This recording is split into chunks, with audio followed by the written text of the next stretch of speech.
সালাদ যদি এত মজা হয় তাহলে কষ্ট করে আর প্রতিদিন তরকারি রান্না করার কি দরকার?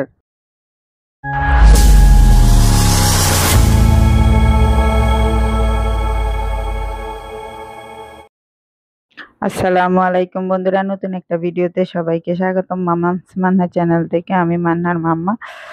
আজকে তোমাদেরকে একটা সালাদ বানায় দেখাবো। তোমাদের বাসায় যদি হঠাৎ করে কোনো মেহমান চলে আসে, বাসায় মনে করো হাফ কেজির মতো মাংস আছে, কিন্তু 4-5 জন মেহমানকে কিভাবে খাওয়াবে, চট করে এই সালাদটা বানায় ফেলবে।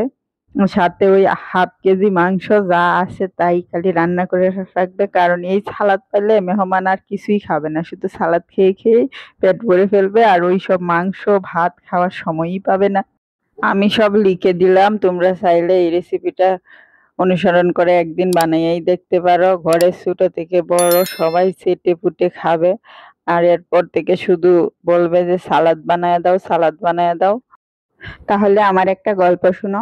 একদিন মান্নার বাবা তরকারি রান্না করার জন্য একটা কাঁচা পেঁপে কিনে আনছে। 2-3 দিন রান্না না করায় কাঁচা পেঁপেটা একটু মানে পেকে গেছে, একটু লাল হয়ে গেছে। এখন আমি বললাম কি, এক টুকরা পেঁপে দিয়া আর হচ্ছে ওই যে শসা, ক্যারেট সবকিছু মিলায়া বলি যে আজকে একটু সালাদ বানায় দিই, সালাদ খাক।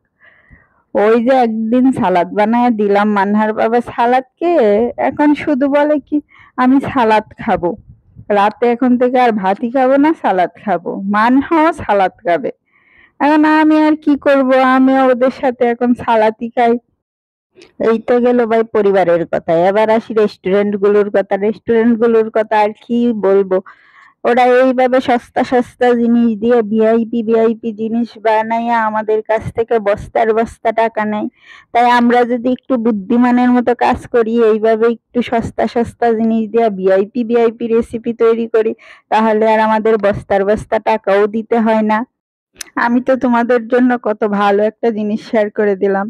তোমরাও একটু আমাদের আমাদের ভিডিওটা লাইক কমেন্ট সাবস্ক্রাইব করে দিও, একটু শেয়ার করে দিও। তাইলে আমাদেরও খুব ভালো লাগবে, অন্যরাও দেখে একটু উপকৃত হবে।